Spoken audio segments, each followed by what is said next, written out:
What's going on, fam? It's your boy Sydney, and welcome back to another video from the Nakid Gardener channel. So we had Tiffany here come and do an evaluation of our property, and actually even took some soil samples and to send it back to a lab. We haven't got those yet, and we know that we have some soil tests from Redmond Real Salt. So what we want to do is get some soil sample of an area that we're going to do our high tunnel. I think I've possibly came up with a solution. It's going to be a timely solution. Is we're going to probably have to rent out a tiller during the fall winter season when everything is pretty much dormant, since we didn't really get pretty much a lot of the stuff planted in our orchard, and just basically run the tiller around here, going in circles and getting everything nice and pulled up. And then we'll come in with some type of equipment to level everything out the following day and just level everything out.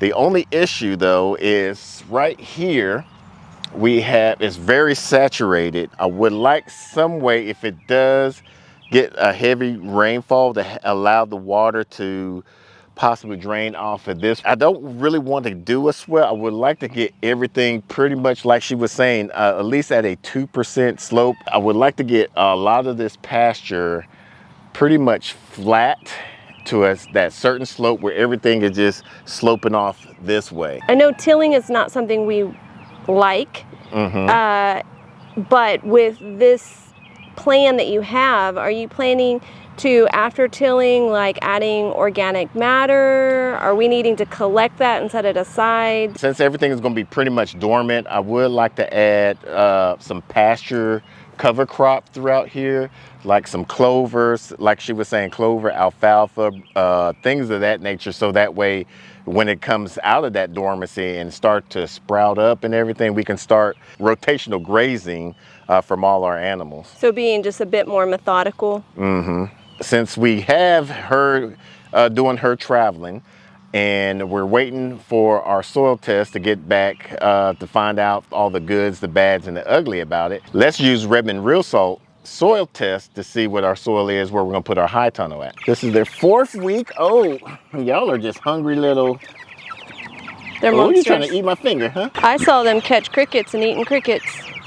And I like them kind of, because they're actually, when you pull the tractor, they're going straight for the grass. Yeah, they've been eating up the grass. And we have them in a real thick, grassy area. Yeah, this is gonna be real thick for them. So we got our Redmond Soil Test Kit that we got from when we went to go visit them out in Utah.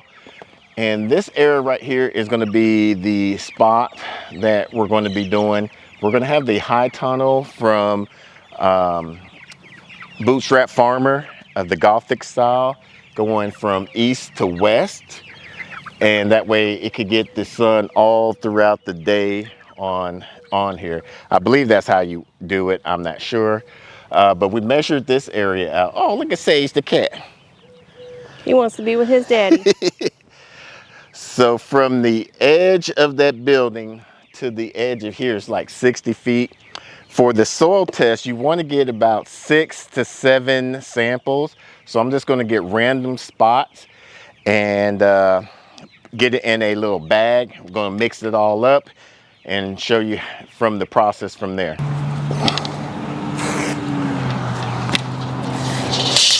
And why are you marking this? I'm just marking the edge of the corners of the building, of the high tunnel. Where you want it potentially? Yeah. And so that way I know where to do most of my measurements from. So this is the corner of one.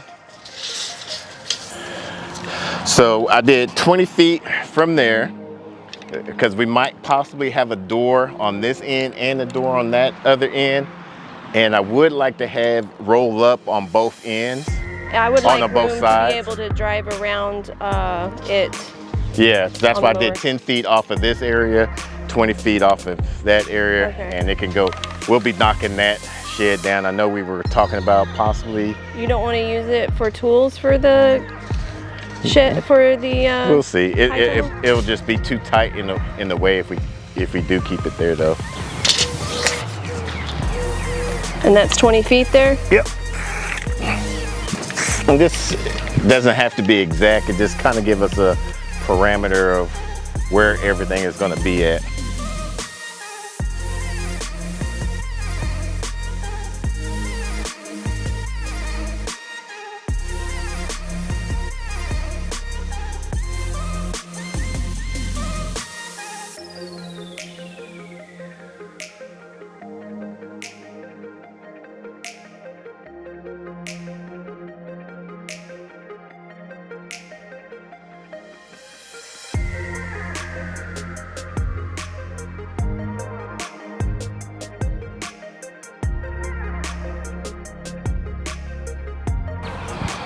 I mean, that's look like some good soil right there. Are those rocks that we just discovered gonna cause problems planting? No, because what we're going to be doing is a no-till on here as well. We're just going to build it up like we did our garden, and just we'll kill off all the grass, put cardboard on here, then we'll put our compost on here, and then in between the rows we'll put our mulch, and we'll just continue adding compost throughout the years, and it's just going to help build up the soil even more. So now we're going to put this in this bag here. We'll come over here, do the same thing to all four, or all, let's see, we got 4, we'll do 1, 2, 3, 4, 5 more spots.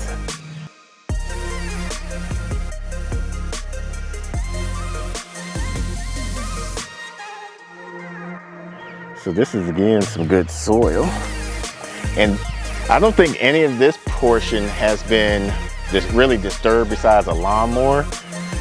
What do you think? I have to agree with that. This has just been like, it's a different kind of grass. It's not like the field. We've run chickens in this area over the past year. Chickens and our turkeys. And now the ducks. But they haven't been on this grass spot. It's much thicker and green than it was last year. Yeah. So what's your guess on the pH on this area? The pH and the NPK? I don't know. I have no idea. I think it's going to be, my guess, we're going to have a great nitrogen in here. And the reason why I say that is, like you were saying, we had our animals on here, and then we got our mimosa tree, which is a nitrogen fixing tree. So I think it would be pretty good. And then we had all these pears that were ripened and just fell all through here, been spreaded out, decayed and whatnot. So I think so. So that's what you said about the nitrogen. What about the pH? What's your guess? I think the phosphorus and potassium is going to be about middle grade.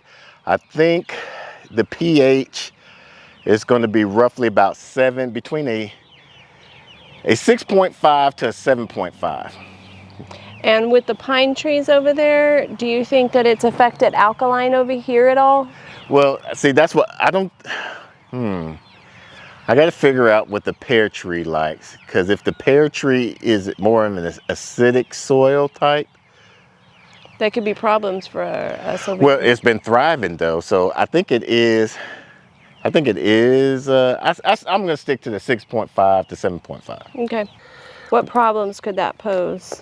If we're doing any, Because I'm concerned for the banana trees I want to do. is if we try to do some root crops. Yeah.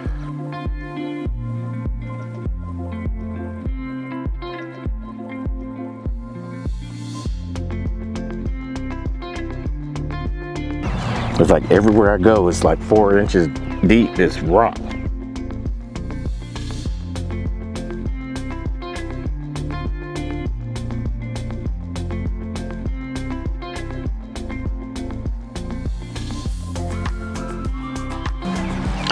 So now we'll mix all of this up so that can at least give us a rough idea of a parameter of what our soil is. Each box that you get from it, you want to register these, but it comes with, you just register these off of that barcode there. It comes with this self-addressed envelope. Then you have this liquid in here that has this little device, and you just put your soil, you just scoop it out, put it in there, seal it up, put it into the self-addressed envelope, and mail it off. I'm trying to get some small little particles of it because they said don't put like heavy. You want to break it up a bit more? Yeah, and I don't want to really touch it with my hands because on the outside of the bag. Yeah, because my hands might have some type of oils or some substance on there that let's see, that might throw off the test. So you just open it up like that, and then we'll just add it in there.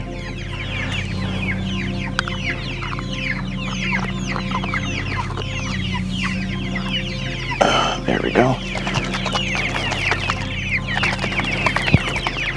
See?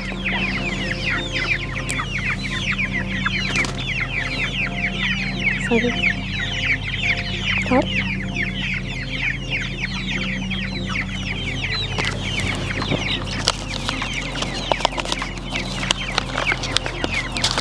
So we'll register this one as high tunnel site, sure. What we're going to do is we've been getting a lot of rave about our soil that we created. We call it our Nakid mix and our Nakid seed starting mix. So what we're going to do is we're going to go over to our garden and get samples of that soil and see how true and amazing it really is. We got another box of the soil test kit, and what we're going to do is take a sample of each one of these rows, put it in this bag, mix it all up again, and send it off to the test lab.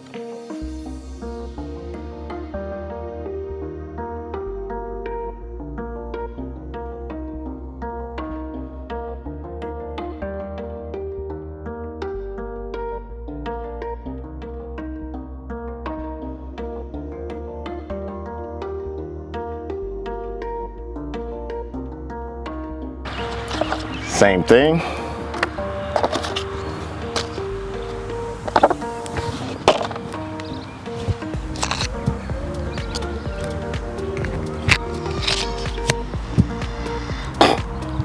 There was a big bird up there. He didn't like that.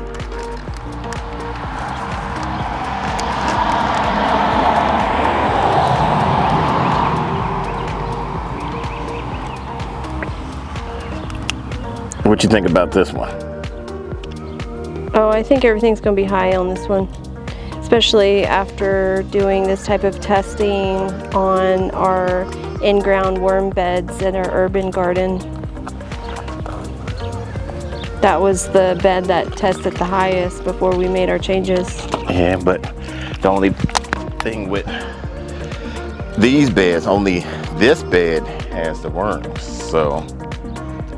And we're not testing that one independently. Yeah, so I'm interested to see how yeah. this one is. However, I find worms in all of these beds.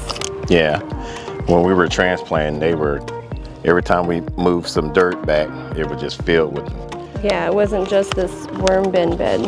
And I'm interested to see about the calcium in this bed because remember, when I planted all our main crops, I put about 2 eggs in there. All right.